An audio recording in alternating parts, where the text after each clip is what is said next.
Have you ever wondered how action sports photographers land shoots with pro-level athletes, even if they don't have a big social media following? Well, I'm going to share how I was able to do that with less than 2,000 followers on Instagram. My name is Jacob Wagler. I'm a commercial photographer specializing in action sports media, and I've shot with pro athletes like freestyle motocross rider Brody Wilson, off-road racer Tyler Lynn, and wakeboarder Kirby Leesman. A lot of my growth has stemmed from working with athletes directly, so in this video, I'm going to share exactly how to connect with athletes and how to work with them, and then why it should matter to you.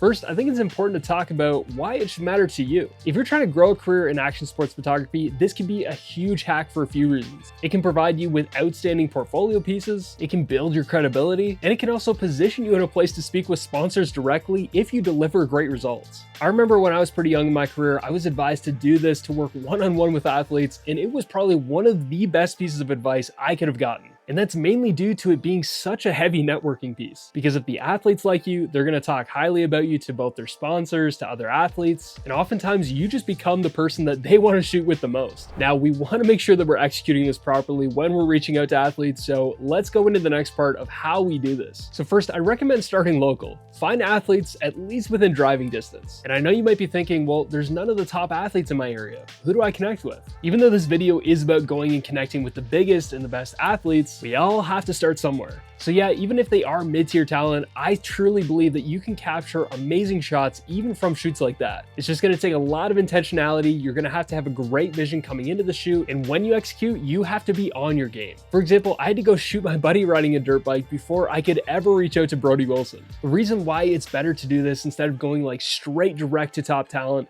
is because you can work on your creative vision, and there's a lot less pressure on you to deliver an insane result. Not saying that you can't deliver a great result, but if you don't produce, then most likely that athlete is not going to want you back to collaborate again. See, that's the main thing that top athletes want, is they want to know that when they go out and shoot with you, you're not going to be wasting their time by getting crappy images or images that you're just not really sure about, or maybe just don't even fit their style. They want to know that they're going to come out with photos that they can post on their Instagram, that's going to help them grow, maybe that they can send out to a sponsor. But the main thing is that you're able to deliver a high-end result that they can go out and share. So whether you're starting out reaching to lower level talent or you're shooting for the really big talent, my messaging and methods are the same.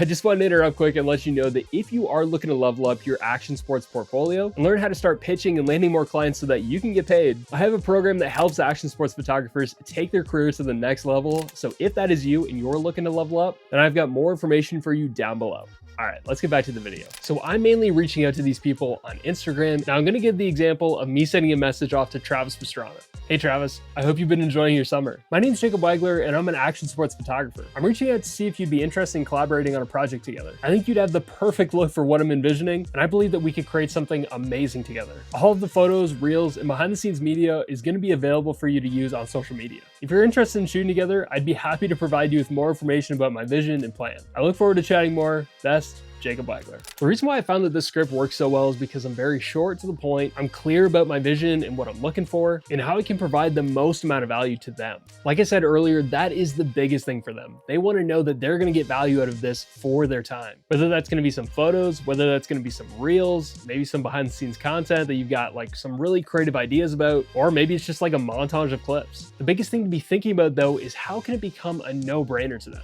And that doesn't always necessarily meaning explaining your whole vision and what you're thinking about. Sometimes maybe if that's going to be really valuable to them, for sure, maybe that's good to talk about that. But I noticed that a lot of people overload with their messages. They don't keep it short to the point.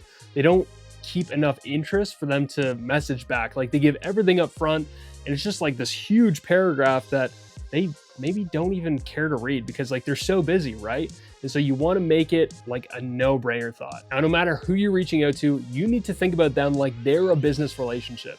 You need to treat them extremely well and you need to over-deliver for them. That means showing up on time, coming with a really good creative plan, and following up fast with high-quality edits. All that leads me into my last point though. After the shoot, make sure to over-deliver. That means sending them only the best images. And I know a lot of people like to over-deliver in the thought of thinking, okay, I need to give more, but it's not always about more. It's usually about better, giving them the best images. And when it comes to a timeline getting back to them, I would say roughly try and land between that week or even 2 weeks. And if you are running a little bit behind, let them know that you just haven't dropped off the face of the earth. It's always good to connect and say, hey, I'm sorry for the delay and I'm hoping to get these images to you really soon. And even to get them fired up, you can send off like one of the best images that you've done so far, and you can be like, this is a preview of what's to come. And when it comes to posting those photos after, it's always good to try and collaborate with them, because then if they do collaborate with you, then their followers are going to see you. And that's a great way to network with people on social. And like I said earlier too, this is all about networking. So be sure to constantly reach out to them, follow up with them, see how they're doing, comment on posts that they're posting, and be engaged in their content. You could even reach out to them and say, hey, not really sure if you got any future shoots coming up this summer. I'd love to work with you again, or even collaborate on another shoot. It's all about just staying top of mind. I personally believe that one of the biggest success drivers for me is always thinking about, how can this be such a win for them? And I know we're talking about how we can grow our own business and our own portfolio, but it's all about service. That is what this business is about. For photography, for media, for any type of marketing, this business is all about service. And when you come into a relationship thinking about how you can serve them the best, that is when you'll win, they'll win, and you'll be able to open up doors that you never saw coming. If you liked this video and thought it was helpful, let me know what resonated with you in the comments below. And if you want to continue to level up your action sports photography, I think you'll like this video here. I'll see you over there. Peace.